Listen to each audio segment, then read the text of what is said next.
Баршаңызға сәлем. Бүгін ресторандағыдай қазан кебаптың рецептімен бөлісетін боламын.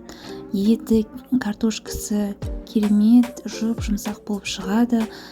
Дәмін татсаңыздар, дәмі аузыңызда қалатын сондай ерекше қазан кебап. Ең алдымен көп мөлшерде майымызды қаттырақ қыздырып аламыз да, оған картошка мен етімізді қып-қызыл етіп қуырып алатын боламыз. Бізге тағы да оған чеснок, осындай приправалар қажет болады. Барынша қып-қызыл етіп қуырып алыңыздар екі жағында. Егерде менің каналыма тіркелмеген болсаңыздар, каналыма тіркеліп, лайк, комментарий білдіріп, қолдап кетсеңіздер, бұл өте маңызды. Және де жанындағы қоңыраушаны басып қойсаңыздар, менің ең алғашқы рецептімнің куәсі боласыздар. Міне осындай қып-қызыл етіп қуырып аламыз. Енді етімізді де дәл картошка сияқты қып-қызыл етіп қуырып аламыз. Майларыңыз қатты қызып тұрғаны маңызды. Міне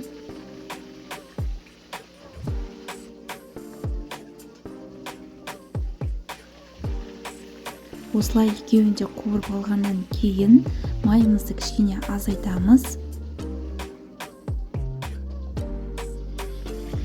Сосын қайтадан етімізді салып, бірінші оған тұз, бұрыш, паприка, зіре қосып, оның үстінен тағы картошкамызды салып, оның үстінен де жаңағы приправаларымызды барлығын салып шығамыз.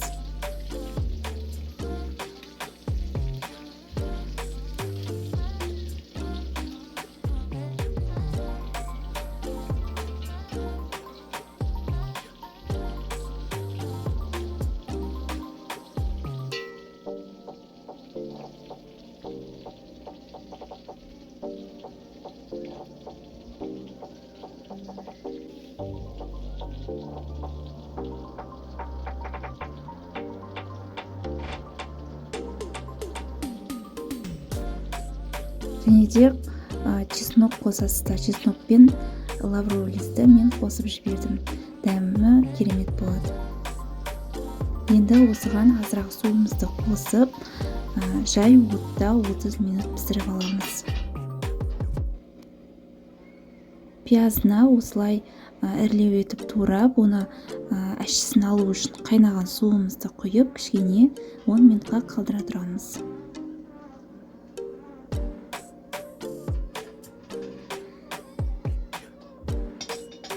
Және де оған укроп, кішкене уксус, паприка қосып, әдемілеп араластырамыз.